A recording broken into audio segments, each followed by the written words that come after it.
गौरी थम से सोफे पर बैठ गई और कुछ नहीं बोली और उसकी आंख से आंसू बहने लगे।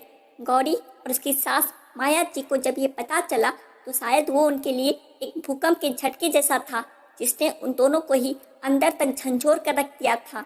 गौरी की जिंदगी अपने पति राजीव और बेटे रोहित के इर्द गिर्द घूमती रहती थी, लेकिन उसकी सास ने कभी भी उसे पसंद नहीं किया, क्योंकि वो एक खुद कमाने वाली लड़की थी और रोहित के होने के कुछ समय बाद ही उसने नौकरी वापस ज्वाइन कर ली थी, तो कहीं ना कहीं वो उसे अच्छी माँ नहीं मानती थी। गौरी ने भी इस सच्चाई को मान लिया था और वो अपनी दुनिया में तब तक खुश थी जब तक उसे राजीव का कनाडा से कॉल नहीं आया था। राजीव एक वर्क प्रोजेक्ट के लिए कनाडा गया हुआ था और रोहित के होने पर भी नहीं आया था, तो गौरी उससे नाराज तो थी, लेकिन बहुत समय से वो चिंतित भी थी, क्योंकि उससे कॉन्टैक्ट्स नहीं हो पा रहे थे, जिसकी वजह से उसे एक अजीब सा डर सता रहा था। माया जी को भी बहुत चिंता थी और अब ना चाहते हुए भी दोनों एक ही किश्ती में सवार थी।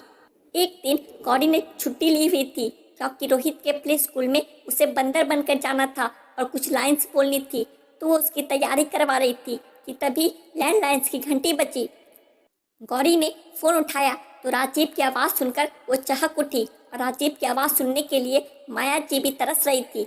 गौरी ने फोन को स्पीकर पर डाल दिया और राजीव से अभी लड़ ही रही थी कि राजीव ने कहा कि गौरी, मैंने यहाँ दूसरी शादी कर ली है और मैंने तुम्हें तलाक के कागज भिजवा दिए हैं, तो तुम साइन कर देना। गौरी थम से सोफे पर बैठ गई और कुछ नहीं बोली और उसकी आंख से आंसू बहने लग गए। माया जी ने फोन उसके हाथ से लिए और बोली, तेरा दिमाग खराब हो गया है? इतने में वहाँ से फोन कटने की आवाज़ आई। माया जी अपने कमरे में चली गई और रोने लगी और अपनी बेटी ललिता को फ़ोन किया। ललिता तुरंत वहाँ आ गई और उसने भाभी को सहारा दिया, सबको खाना खिलाया और फिर माँ के कमरे में गई और बोली कि माँ, अब भाभी और आपको एक दूसरे के जीने की वजह बनना है और रोहित के लिए आप दोनों को ये करना होगा। कुछ देर रहने के बाद ललिता चली गई और माया जी गौरी के रूम में गई और बोली, बेटा ऑफिस कब जाएगी? अब से रोहित के लिए हमें जीना होगा, उसकी खुशी की आधी वजह मैं बनूंगी, आधी वजह तू। ये सुनते ही गौरी ने हाँ में सर हिलाया और जोर जोर से रोने लगी।